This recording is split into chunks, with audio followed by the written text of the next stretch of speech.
There are some people out there who are so insecure, who cling so tightly to their religion that they can't fathom not being in church this coming Sunday in particular. If you go to church and somebody in your midst has this thing and you get exposed to it and you get sick from it, then where is the justification behind any of these verses? There are way too many cases of this thing already. Right. And you do not need to be creating more by continuously coming together and spreading it around.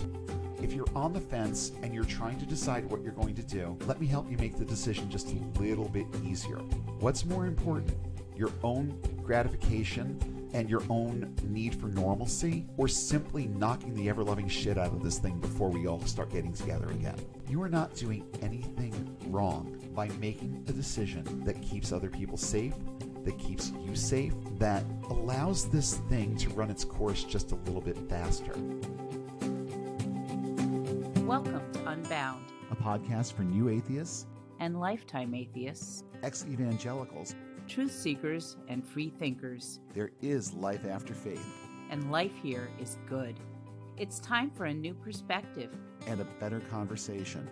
I'm Spider. And I'm Shelle, and it's time to get unbound. So we took last week off, Yes. and it was kind of necessary. There has been a lot of stuff going on around here over the last week or so, and some of it not all that great, but we're surviving. Yeah. We're surviving. There are a lot of things that are happening in the world right now, and a lot of things that are happening with people that are a little bit out of the ordinary. For some, you start seeing their true colors. Mm-hmm. And there was a situation this week where we kind of saw somebody's true colors. Right. And actually more than one somebody. Just to not be quite so cryptic, I don't sell weed for a living anymore. At least not for now. There were numerous issues with that job. And, people think that it's a dream job.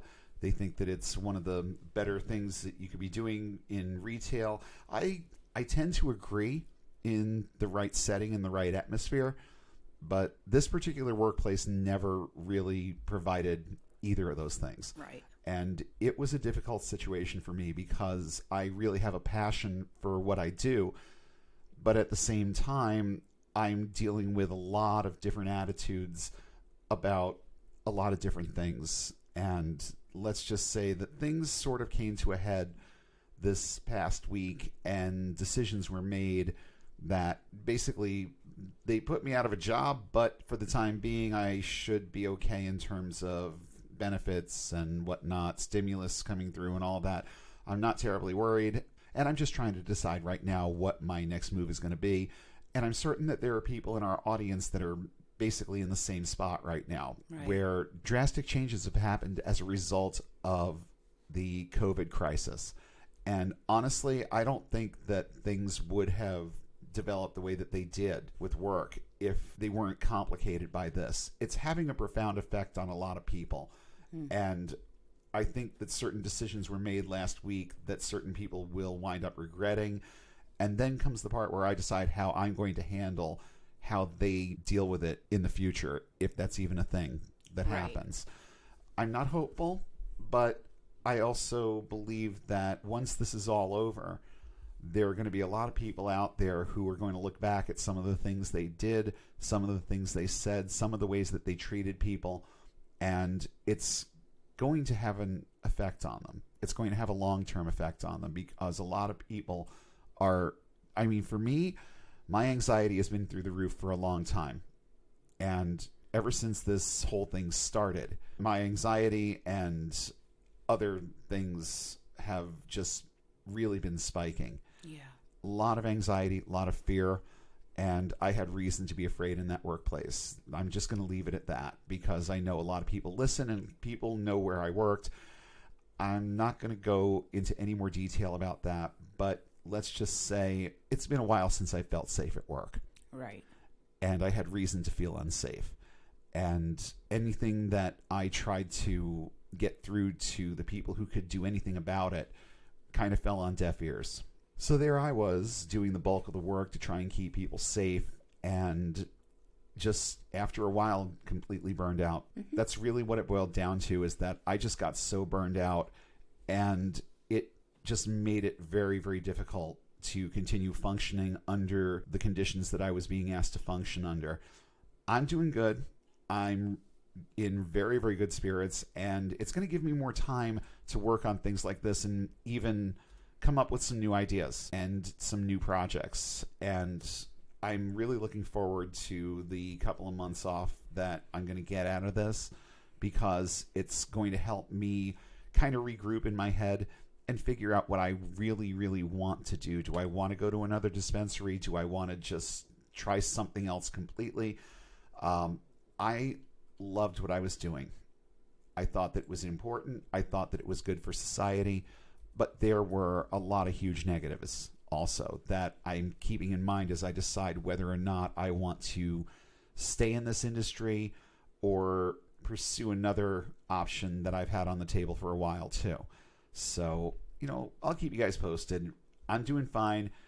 It probably was for the best, because that job was not doing good things to my head. And, it's probably better. Probably better. I mean, when I think about the money and income aspect of it, now I'm back at square one, having to find another job and all of that. It kind of sucks, but the world kind of sucks right now. Yeah. And people are, they're dealing with it in different ways. And some of those ways are productive and some of them just aren't. And the way that the people involved in this situation dealt with it, it was just not productive. Right. No one was listening to each other. No one was taking into account what anyone else was going through. And that's a problem in a situation like this. They say that you can tell a lot about a workplace by how they treat their employees during a crisis situation like this.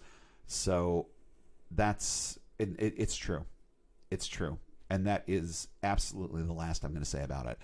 Tonight, I wanted to spend an episode's worth of time on a subject that I think really, really, really needs to be addressed.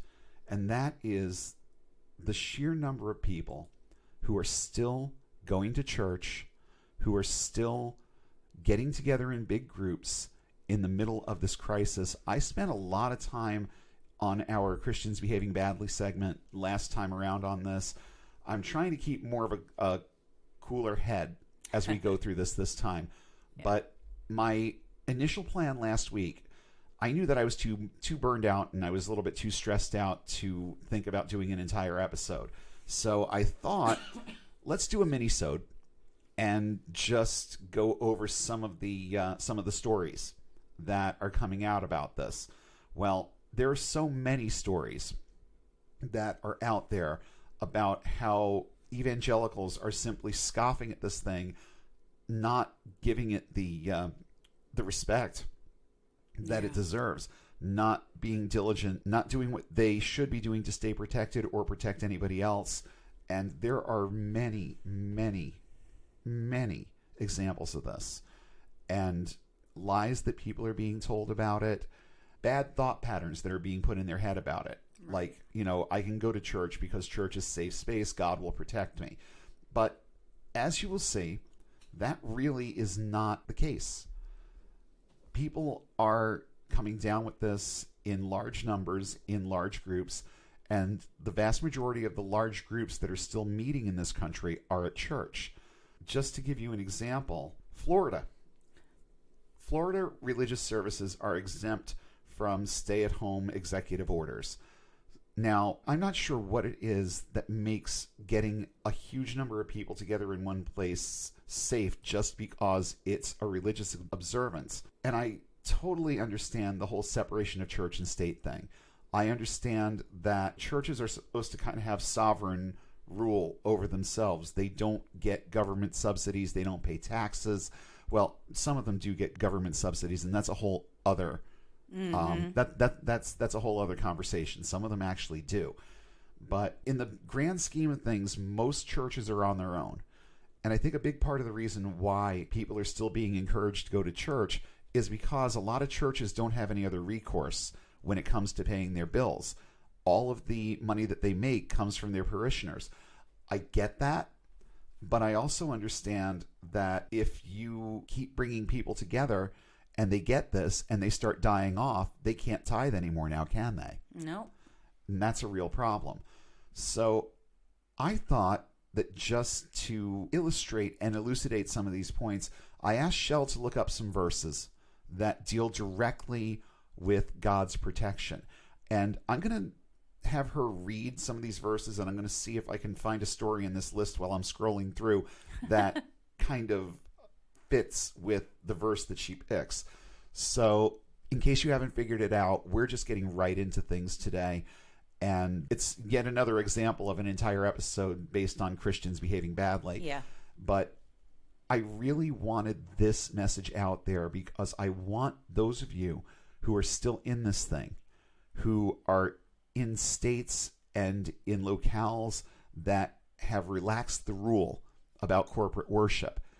I want this to be a warning, and I want it to be a good episode-length explanation for why it's a bad idea for you to be going to church right now.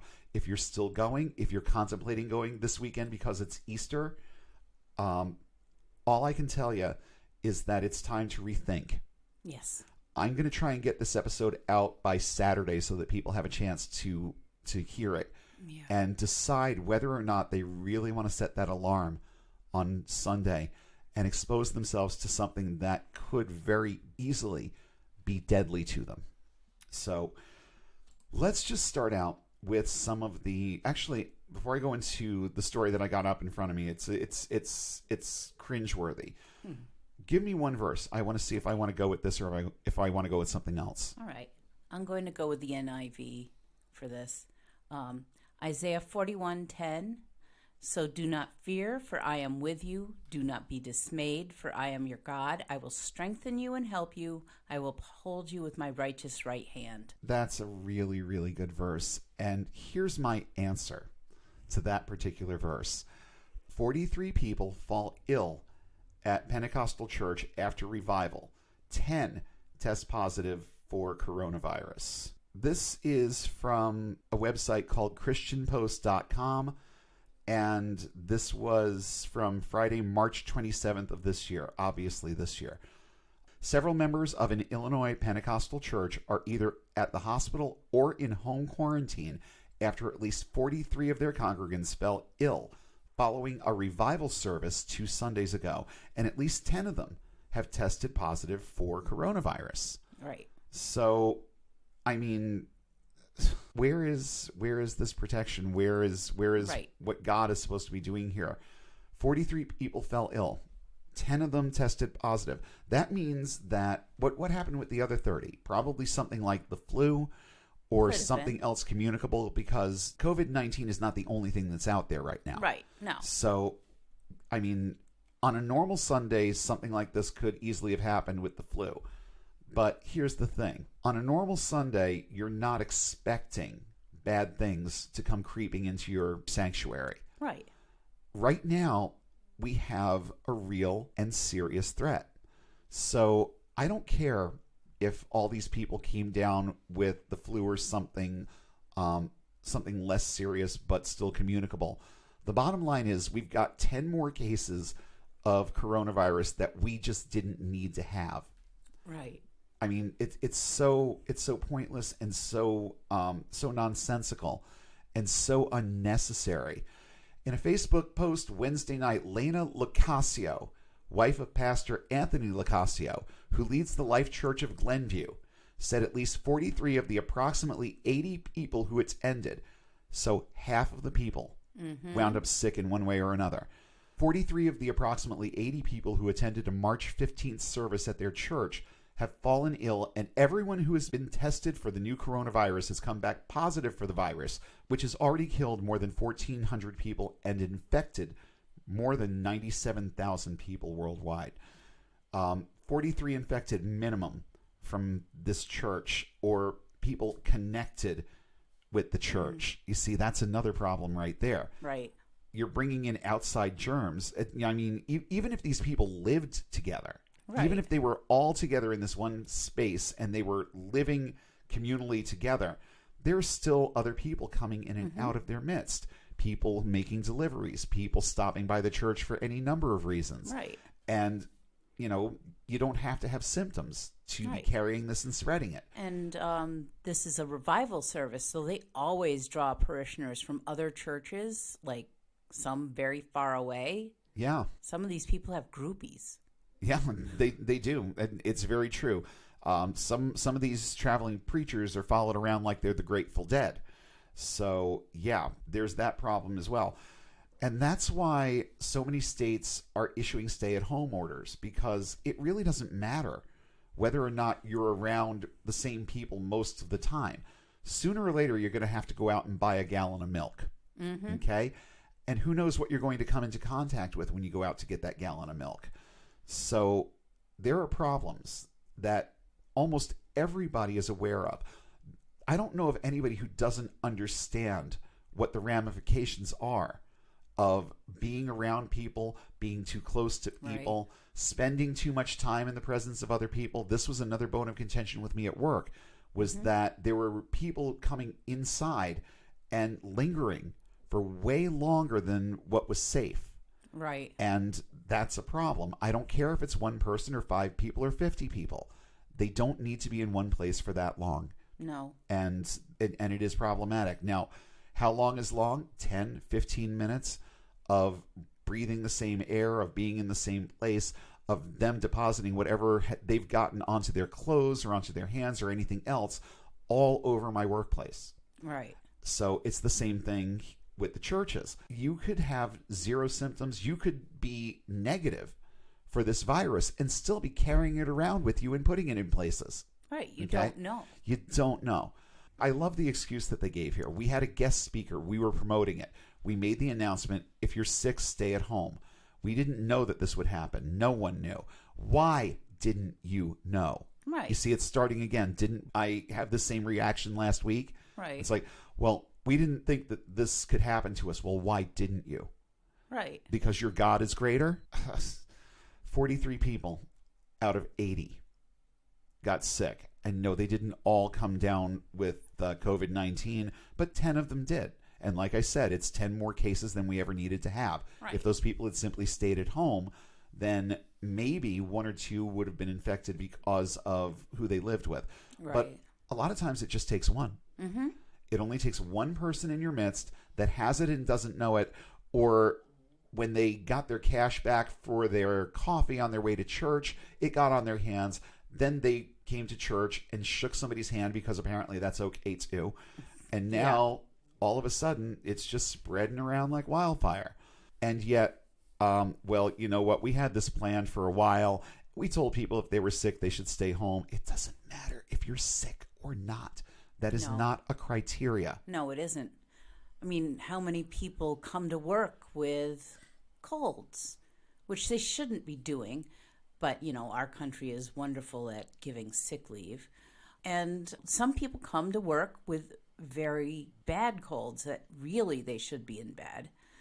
But they don't. You know. And, you know, I have to admit, I've been one of those people from time to time where... We've all done it. Yeah, because if I was working in a job where I didn't have paid time off or sick time or anything like that, Right. I mean, I could be close to death's door and still showing up at work. But I didn't do it when I was working in food service. I didn't do it when I was doing something customer facing. Usually if I was feeling like crap, I was going to the radio station or I was going to work at whatever call center I was working at that point, and I had my own space. It's still not the greatest of ideas, but it's still a little bit better. It's the whole 6-foot rule, you know, where that one big call center that I worked in, I definitely had 6 feet of space around me. And it was a little bit easier to contain it. And I would sanitize my phone at the end of the night, my mouthpiece, all of that stuff, so that if I was in the process of getting over whatever it was I had, I didn't reinfect myself. But I was the only one touching that equipment too. I was the only one touching the keyboard. I was the only one touching the phone. So it wasn't as much of a concern. I still should have stayed home. Right. And this is a lesson that I'm learning really, really, really hard and really well with this, If you're sick, stay home, because it doesn't matter if it's COVID-19 or something else. You have no business passing on your crud to someone else. Right. Here's the part that really pisses me off. My God is more than enough to supply all of my needs. Even if he is silent, as he can be right now, I know I've heard his voice before, and I know I will hear his voice after. After what? After you die from After you COVID? die of this thing? Yeah, you don't have to die of this. It's really, it's angering. It's crazy. Most people don't die of it. No. But the numbers have risen considerably over the last few weeks. Right. There was a time when the media was reporting a 98% survival rate from this. It's, I think, up in the high 70s at this point. Something like that. So either it's getting stronger, or it's just that people are waiting too long to seek treatment, or they're old and they're infirmed, and it's just going to flat out take them. Yes. The nursing homes are clearing out. Yeah. And there are several in our area that have had mass infections of this. Oh, yeah. And a lot of the older celebrities are dying from this. It doesn't matter how much money you have. Right. Right. And it's... I mean, you're hearing about another celebrity death basically every other day now. Right. And they're all like mostly older celebrities, but still. And can I just send out a little personal appeal here? Betty White, please stay home. Yeah, please stay home. Please stay home. Because I'm just sort of like, come on. With all the crazy shit that you've managed to survive, we want to keep you around a few more years. Stay home. Stay okay? home. As long as Betty White is okay, I think I'll be okay. If she comes down with this and it turns out bad, I don't know what I'll do. Well, right now I'm going to drink some coffee. Okay, let's see what else we got here. Give me another verse, and I'm going to see if I can see if I can find an article that goes along with it. Okay. Because the poor are plundered and the needy groan, I will now arise, says the Lord. I will protect them from those who malign them. It's the churches that are getting poor and needy. Yeah, pretty much. They also plunder the poor and needy. They do. Yes. They do. And they're doing it through this. Yes. They really are. And it's very, very sad. Not really an article, but I do want to take a moment and give you my 2 cents on this. We did an entire episode on tithing. Yes. And the sheer levels of importance that these people put on you continuously filling their coffers. I'm certain that a lot of these churches are quaking in their boots right now. And as far as I'm concerned, if a few of them go under, then so much the better. Right. I'm not trying to be callous here. And I do understand that the law is what it is, and I like the law the way that it is. I don't want churches having access to government money. They want to do their own thing and they want to be left alone. Fine, you've got it. Wish granted, you're being left alone. But I do, on a certain level, understand the fear behind your income just disappearing. Yeah. See, I'm going to be able to get unemployment. I'm going to be able to get the bonus money coming in through the stimulus package while I'm unemployed. And these are good things. And I get that churches don't get this. When a church loses all of its income because it can't have services, then I get the kind of dire situation that it creates. It still sticks in my mind. It's a church. It can go away. Right. And I'm sorry if it sounds callous, but this is the way that they want it. They want this separation aspect to continue as well as much as anybody else does. They don't want to be told what to do. They don't want the government coming in and telling them that they can do this and they can do that and they can't do this or that. But in the midst of a global crisis, all citizens, forget that you're going to church, forget that you are a Christian, forget that you have the right to this separation of church and state mandate. Forget all of that for a second. The laws that are being passed, the guidelines, the orders to stay at home are geared toward individuals. Right. Okay? So if you are an individual living in an area that is on lockdown, stay home.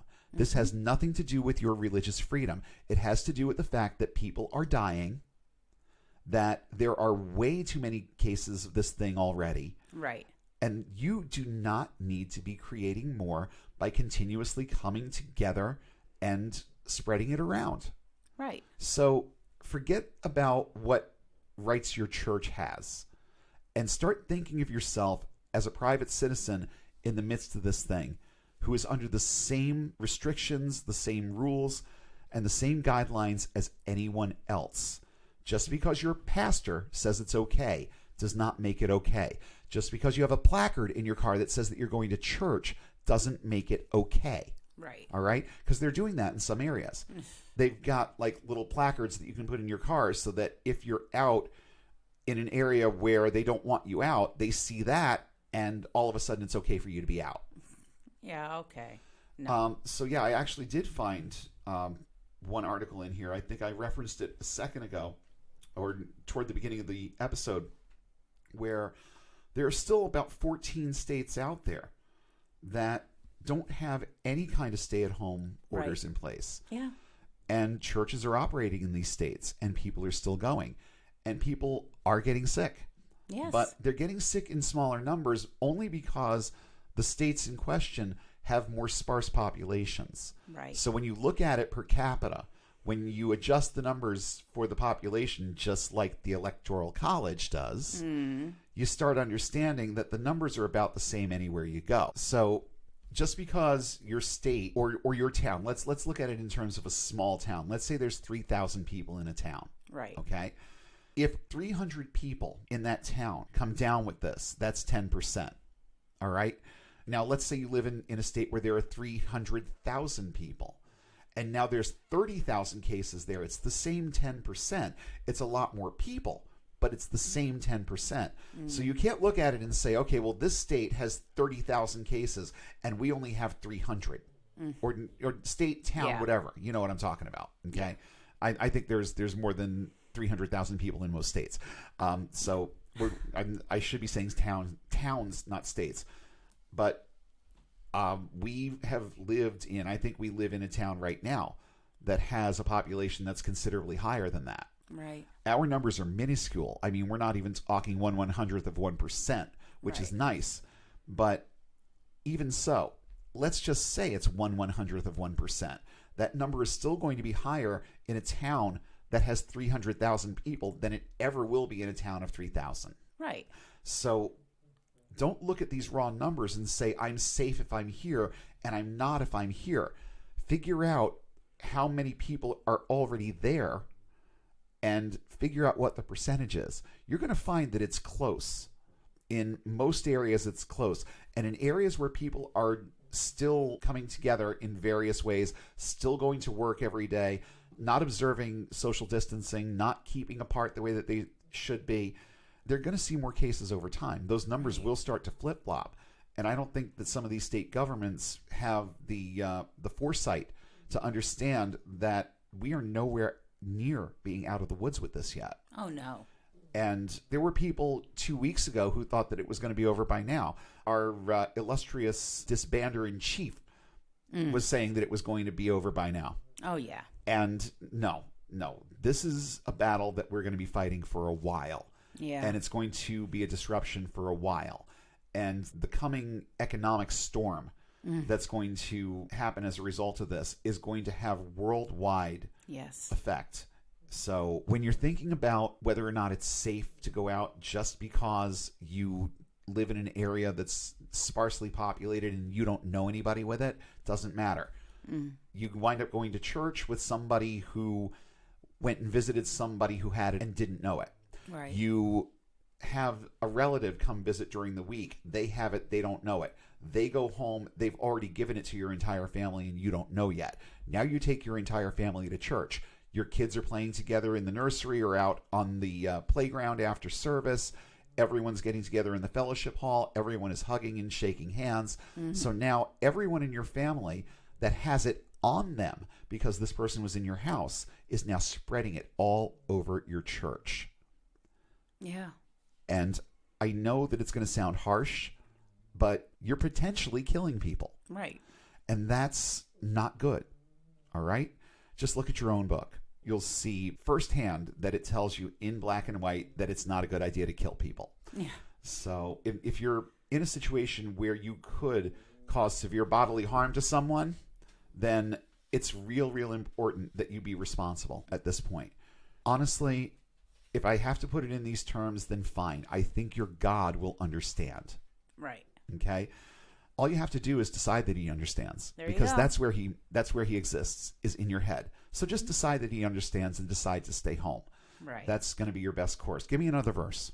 The righteous person may have many troubles, but the Lord delivers him from them all. Psalm 34:19. Psalm 34:19. Now, I'm just thinking about one of the stories that we talked about last week. There are numerous cases of churchgoers in large numbers coming down with this.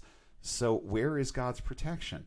This is the story that we spotlighted last week. 34 people connected with one Arkansas church. Yes. Okay? Yeah. Including the pastor, his wife, and their daughter. Right. So there were 31 in the congregation and the entire pastor's family. And then when he came down with it, all of a sudden he has a change of heart. Yeah. And says, listen, maybe we should kind of be following the rules here. Because the moment that it impacts you, all of a sudden it's a priority. Give me another one. No weapon forged against you will prevail, and you will refute every tongue that accuses you. This is the heritage of the servants of the Lord, and this is their vindication from me, declares the Lord. Isaiah 54:17. No weapon formed against me shall prosper. All those who rise up against me shall fall. I do not care what this COVID-19 bullshit may bring me. I am a servant of God. So I'll be okay. Yee. There's something noteworthy about having that level of confidence in something that you can't see, and that you have absolutely no evidence, anecdotal or otherwise, to suggest that what you're thinking is going to happen here is going to happen, and that your God is going to protect you. There are example after example after example of how God is not protecting people through this. Okay? And then you've got the crackpots, like Kenneth Copeland, who claims that he can simply blow it right off of you through your TV screen. Right. I'm guessing that there's just a little bit of quid pro quo going on here. Right. Pastor Kenneth Copeland, I'll blow this stinking virus away. Oh my God. I can't even read this out loud without chuckling at it. Because it's ridiculous. Yeah. So let's see. He promised his congregants that the virus would end soon, and then he sort of, in this video, he gets right up in your face and literally blows at the screen. Great. That's supposed to get rid of it. I'm looking here to see if there's any kind of quid pro quo in terms of now you get to send me money, but. Yeah. People are sitting there afraid that they've got it because they've got a sniffle or because they've got seasonal allergies and they've been coughing a little bit and other things, coughing, sneezing, but none of the things that they tell you to look for. Right. No fever, you don't feel fatigued, you're not getting flu-like symptoms, all of that. You're simply coughing because there are allergens in the air. But because you're scared, now all of a sudden you think that you've got this. Well, you know what? I feel better right now than I did about 3 weeks ago because the early season allergies were really hitting me. Oh, yeah. And I honestly feel better. I am coughing less now than I was 3 weeks ago. Yeah. But, you know, somebody who is watching this and they pull up this video and they've convinced themselves that they have this because they've coughed or sneezed a few times. They're going to look at this, and if they're anything like me and they're in a part of the country where certain allergens are now on a downturn, we've gotten a lot of rain. That takes a lot of that stuff out of the air all by itself. So I feel like I've been feeling better because we've had some rainy periods. Right. Okay? Same. And there are going to be people out there who fully and completely believe that because now they're starting to get better, that this guy did something for them. Yeah. And they're going to show their appreciation, aren't they? Oh, yeah. They're going to show their appreciation. So Kenneth Copeland, I mean, even with his very, very skewed kind of reputation, he is he's a real cult of personality. Oh, yeah. And there is definitely something about him. He caught my attention when I was younger. He was one of the ones that I was real familiar with who was on the TV. And I actually did stop on that channel when I saw him on there. Yeah. More than once, because he does have a lot of charisma. He's gotten a lot crazier over the years. Yeah. He's definitely not playing with a full deck anymore if he ever was. He's got those crazy eyes. Oh, yeah. Yeah, big time. Big time. But I think he's always kind of had that, especially in interview situations, because I used to see him on talk shows and whatnot, too. When he's not standing there at the pulpit and he's not in complete control of what's going on, he gets that wide-eyed, bug-eyed kind of look and has a tendency to get real nervous. Because if what he's going to say or what he's going to be asked hasn't been rehearsed, Right. and it takes him by surprise, he has a particular way of dealing with that. And you can see the nastiness in it, too. I just want to say something before I go give you the next verse. Okay. Do you remember promise cards? They were in a little plastic case, and you flipped it open, and you could choose one. They were about the size of a Chinese fortune cookie fortune. Oh, yeah, and they I were made remember out those. of cards. Uh-huh. And they'd have a verse. Right. These are all the promise verses. Right. These are all of God's promises. Right. I have never had a promise come true for me. Of course not, because that right there is the equivalent of what our friends in Wiki used to do, and what Yeah. I used to do, what you used to do, Right. and draw your card. Right. Every You would morning. draw your card, and then you could read into it anything you wanted. Precisely. Right. Precisely. You can create your own truth out of it. Right. But here's the thing. It's easier to create your own truth with a tarot card than Yes. it is with these words. Yes. Because these are very pointed words. Right. They promise very pointed things. And it dumbfounds me how when these things do not come to fruition, when their God doesn't come through for them, that they have all kinds of ways of just blowing it off. Like, well, you know what? Sometimes the answer to prayer is no. Okay. Let me ask you guys something, especially those who are still in this and are sitting there listening to me like, who the hell is this guy to tell me not to go to church? I'm a guy with a little bit of common sense and who has seen 25 years worth of this bullshit and knows that it's bullshit. So I'm sorry to trounce on your religion, but somebody needs to. Right. Okay? So when I think about verses like this and the sheer ramifications that there should be when what they say doesn't come to fruition, it amazes me how quickly the average evangelical is to just jump in there and say, well, you know what? Sometimes the answer to prayer is no. Mm-hmm. They come up with all kinds of excuses as to why it's okay for their God not to act on their behalf. In other words, you know what you guys are doing? You're still in this and you've used lines like that. You are using the exact same reasoning and rationale that someone in an abusive relationship uses to stay. Right. Okay? You are making all kinds of excuses for the things that your God doesn't do, the protections that he doesn't provide, and the god-awful way, the sheer apathy of how he deals with you. And, you know, most people in abusive relationships wish that it was just apathy. Right. But I still think that it's a good example because your God is supposed to protect you. He says he's going to protect you, and then he doesn't. Doesn't it say somewhere in the Bible that he is not a man that he should lie? Yeah. But what do you call it when you tell somebody something that you're going to do something for them, and then you don't do it? Right. What is that called? Yeah, it's a lie. It's a lie. So if you go to church and somebody in your midst has this thing and you get exposed to it and you get sick from it, then where is the justification behind any of these verses? Because there's a lot of them. I told you to look up a lot because I wanted to demonstrate just how many of them there are. There are all kinds of manipulative words in there that lead you to believe that God is a protector. I'll say it again. Most of the positive attributes of God that you see in Scripture don't come from him. You're not getting any of these opinions from any example that you're getting from your God. All you're getting are the opinions of people who wrote down words because they were in some way enthralled with this very malevolent, very apathetic, and just very, in some ways, vindictive deity. Okay? Right. And again, it's the exact same thing when someone is in an abusive relationship, like, well, you know what? Maybe he didn't come through this time, but I'm sure he meant to. I'm sure that there's a reason why he did what he did, how he did it, or failed to do what he said he was going to do. And I can even remember there was a song, and I don't remember what the song was. All I can remember is that it was sung as the special music in service more than once by multiple people back in the day.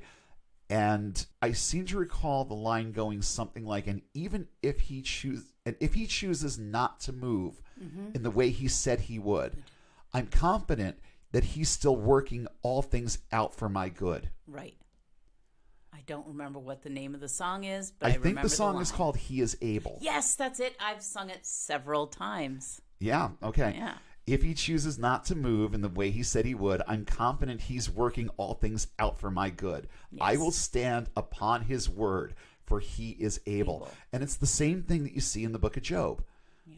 You know, though he slay me, yet shall I believe. Right. So you tell me what the difference is between that and an abusive partner. No, it's no different. It's exactly the same. And most abusive partners don't really care that much about your well-being. No. They don't care about your happiness. They don't care about your comfort. They don't care that your needs are being met. All they care about is themselves. And if you really take the time to read through the Old Testament and just read Yahweh's own words, they read just like an abusive partner. Yeah. You need me. You cannot live without me. You'll die without me. It started in the garden, Right. didn't it? If you eat from that tree, you'll die. Right. If you stop taking your cues from daddy, you're done. You're dead. And, well, we learned in the very first book that God is a liar. Right. Because what did the serpent tell Eve? He said, you're not going to die. You'll Quite just the know opposite. the truth. Quite the opposite. You're going to understand life so much better. And it was true. What the serpent said was true. Because when they ate from the tree, that was when they shrugged off childhood. They embraced adulthood. They embraced things like modesty. They developed a work ethic. All the things that you need to do when you're an adult to get by. Right. But Daddy told them that if they so much as ate that fruit, they'd die. And neither of them did. Why was it not over? Why was the story not over at that moment? I don't know. It makes no sense why it would have even had to go any further than that, or why anyone is going to read that account right there in the very first book and see this deity for anything but what he is. A con artist, a control freak, and a liar. That's all he is. So when you're thinking about going to church for Easter, I understand a couple of things about the way the average Christian's mind works. I've been there for a while. I've observed a lot of things. And even outside of evangelical circles, when I was still in the Catholic Church, there were more people in church on Easter than any other time, including Christmas. Yeah. Easter is huge. People go to church on Easter. But here's the thing. For most people, it's nothing more than an exercise. It's nothing more than something that they were taught to do when they were kids, so they still do it. Yeah. And I saw it in our Pentecostal churches too. Oh, yeah. Attendance was always way up on Easter. So it's not just an evangelical thing. It's a Christianity thing in general. People go to church on the high holidays and they shirk it for the rest of the year. In born-again evangelical circles, people are a little bit more serious about it. But I still saw huge upsurges in attendance on Easter when we were in the Pentecostal church. Right. Okay. I still saw huge upsurges. Now, I feel like in those instances, it was just more that, you know, people had company. Yeah. That there was family around that normally wasn't there. So a lot of these families were just bigger when they showed up for church on these particular days. But still, it's a big day. And there are some people out there who are so insecure, who cling so tightly to their religion that they can't fathom not being in church this coming Sunday in particular. Right. And I sympathize because I understand what it is to be a creature of habit. I understand that this is something that you've been taught you just flat out need to do, but there are alternatives. Now, I don't know why I keep getting these notifications on Facebook. Probably because I run a podcast that is, I guess it counts as a religious podcast in certain contexts. And I think that some of the things that I post, some of the things that I repost and share are probably being read by Facebook as being more on the Christian end of things than the atheist end of things. So I get I get a lot of ads now for churches who are promoting their Easter services. I will say this. I haven't gotten a single notification from any church anywhere. And I've gotten, for whatever reason, I'm getting notifications from churches out west too. One thing that encourages me about all this is that there are, in fact, a lot of pastors who are taking a more practical approach to this. So instead of spending the entire time bashing the few that are doing this, there's still far too many. But in the grand scheme of things, they're few. Right. Okay? I want to take a minute and just say thank you to the pastors who are out there who have canceled their services for this weekend or who have gone to a live stream format and are not putting people in their sanctuaries. Right. When I get one of these notifications, I am making a note of it's in my feed. I can respond to it. Okay? Right. I'm making a note to get on there and simply say thank you. I'm not crazy about the fact that they're having church to begin with, but I'm not going to get into it with them in this particular context. My one and only response when I see one of these things come through my feed is thank you for being responsible. Thank you for not making people come together or feel guilty about not coming together. Thank you for facilitating this so that people can stay safe. And I've gotten nothing but good feedback from the pastors of these churches, from some of the congregants who like my comments. And I even preface it by saying, I'm not sure why I'm getting these because I'm a pretty hardline atheist. But I have to say, I'm impressed by the fact that you are not promoting corporate worship at this time. Yes. Because at least they're realistic enough about it to understand that even if they think their God is greater, sometimes the answer to prayer is no. So this is kind of good insurance. Right. They don't have to not believe that their God is capable, but they can just as easily put it right on their own God. They can scapegoat their own God on this and say, the Lord told me it's not a good idea for us to be doing this right now. Right. And that's perfectly fine. And whatever keeps those doors locked and people out, I'm perfectly okay with. Say that it was God. It was your own rational mind being realistic, but you can say it was God if it makes you feel better. Right. As long as you keep those doors closed at this point, I don't care what you think about it. But keep the doors closed until this is in the past. Not until it starts getting better, but until we've got an all clear that it is okay to have groups that size. And I'm sorry, 80 people, 1,800, 18,000, it's all the same. One person in your midst is going to spread it. Right. And we've seen example after example after example of this.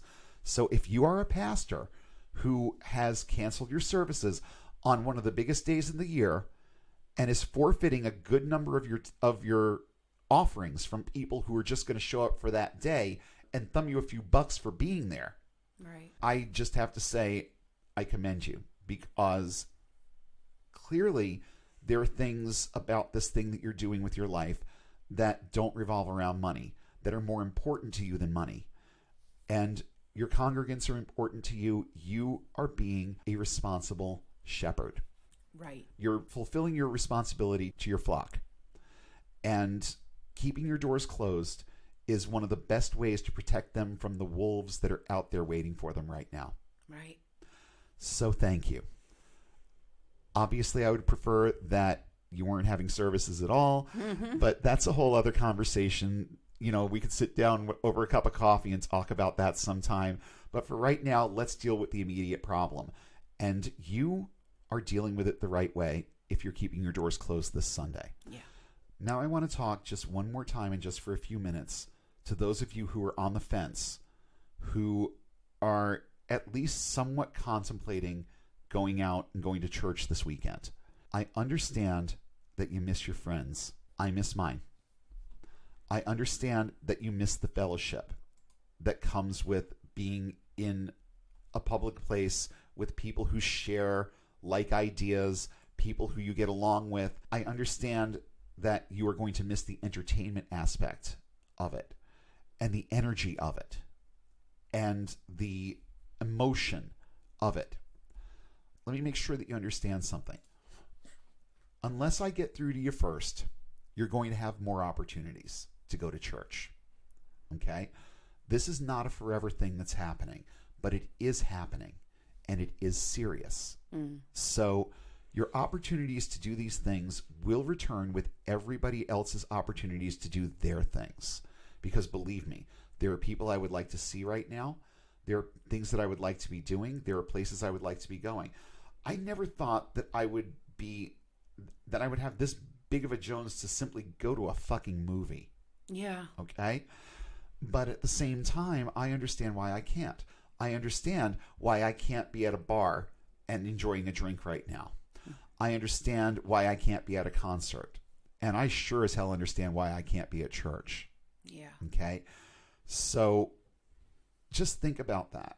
If you're on the fence and you're trying to decide what you're going to do, let me help you make the decision just a little bit easier. Is it your intention to do harm to anyone in that church? Do you get along with your fellow congregants? Do you have friends there? Do you like being able to meet together and do this on a continuing basis? Well, guess what? If you're carrying this thing and you walk into that building and you infect some of them, you may not have that opportunity with them anymore. Yeah. Okay? What's more important? Your own gratification and your own need for normalcy, or simply knocking the ever-loving shit out of this thing before we all start getting together again? What's more important?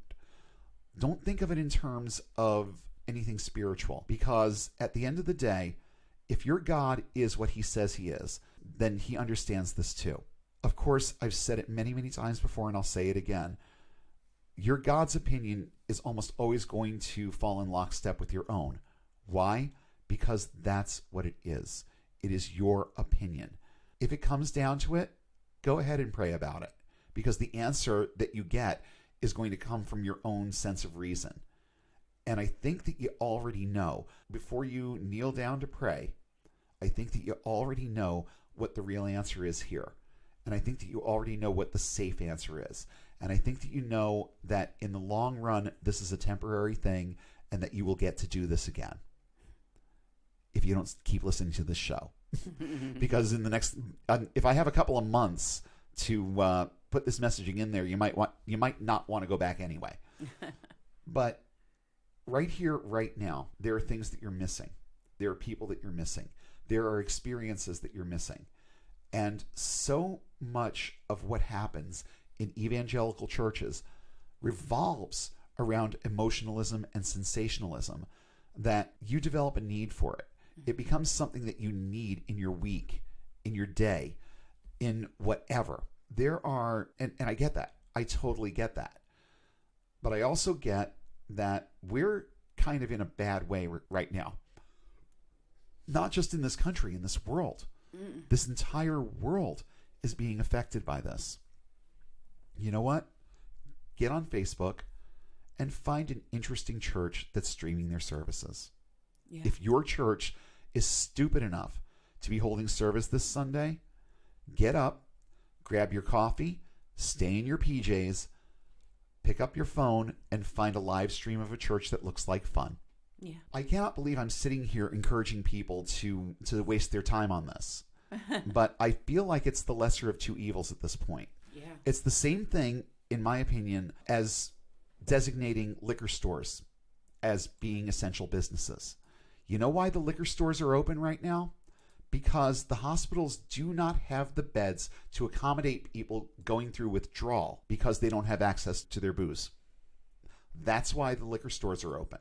So if you need access to the thing that's going to make your week feel complete, that's going to help you feel more balanced, then find something to watch this weekend. Find something to watch not some place to go. If your church is holding service, they will be okay without you. Yeah. If you think that there are going to be people worried because you're not there, pick up your phone and text them and tell them you're sitting this one out. And when they come back at you and tell you that you don't have enough faith, just bear in mind that you also won't have enough faith if you don't have a brain to process what faith is anymore. Right. Because when you're dead, it doesn't matter what faith you are. It doesn't matter how you approached your faith. It doesn't matter how many times you went to church. Death is the great equalizer, and I'm sorry to step on your toes yet again, but there's nothing waiting for you on the other side. Spend as much time here as you can. Experience what you can. Do the things that you want to do with your life, including going to church if it's something that you really honestly need to be doing at this point in your life. But understand that you have alternatives. Church is not an essential anything. No one is going to go through Hillsong's withdrawal. That's not something that's going to happen. So there's no reason for your church to be open right now. It's not serving any public purpose. It's not taking into consideration the public good. There is nothing positive that can come from a bunch of people being together in a small space for several hours at a stretch at this point in time. It will come back. It'll all be back. It might take some time, but it will all be back. So for right now, do what the rest of us are doing. You can think about anything secular, anything that's fun, anything that's entertaining. I miss karaoke a lot. I miss our live band karaoke a lot. Yeah. But I also understand that it would be a really piss poor idea to be doing it right now. Mm-hmm. Plus, the venue is closed. Yeah. So there's that. I find it real interesting how a lot of the stuff that 2 months ago we were going out for is now right here on our computer screens and on our phones. Oh, yeah.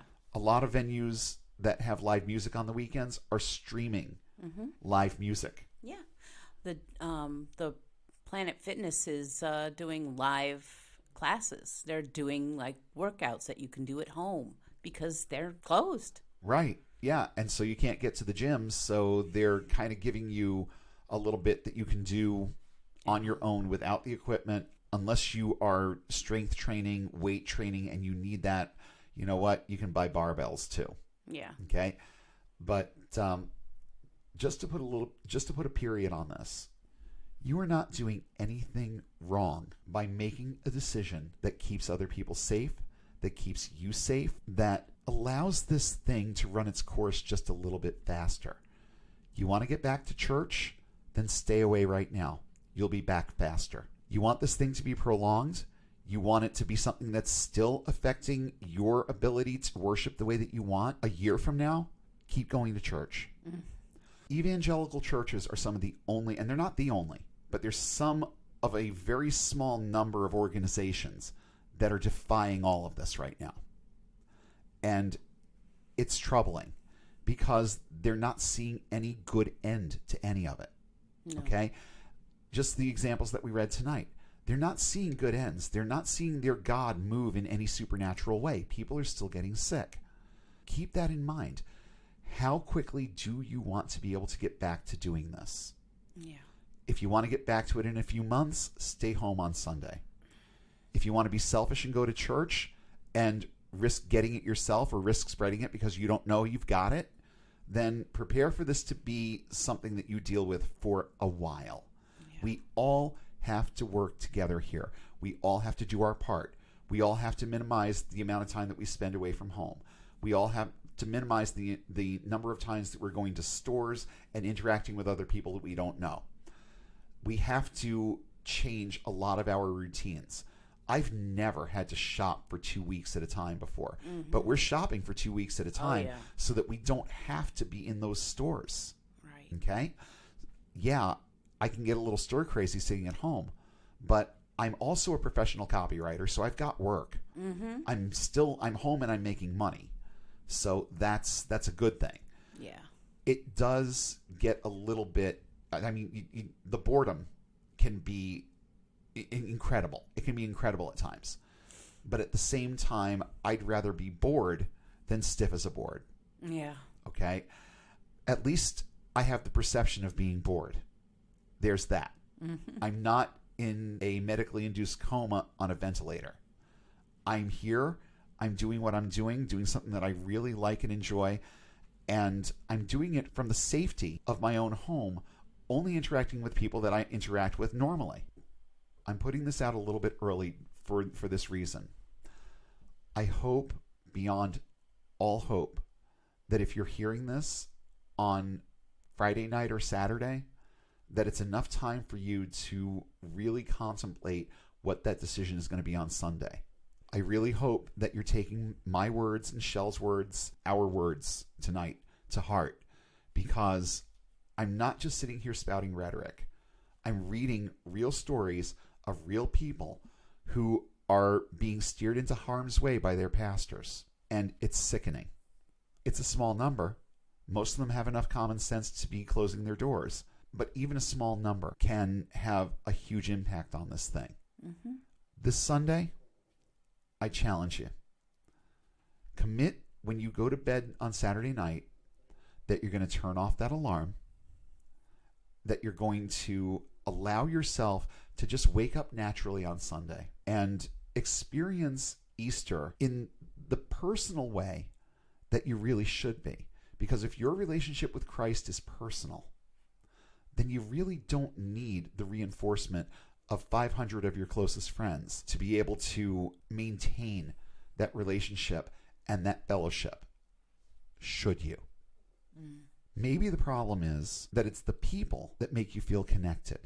Maybe the problem is that you haven't felt connected to your God in a long time, and the only thing that's holding this thing together for you is the ability to be around people who also believe it, because it gives you license to continue believing it.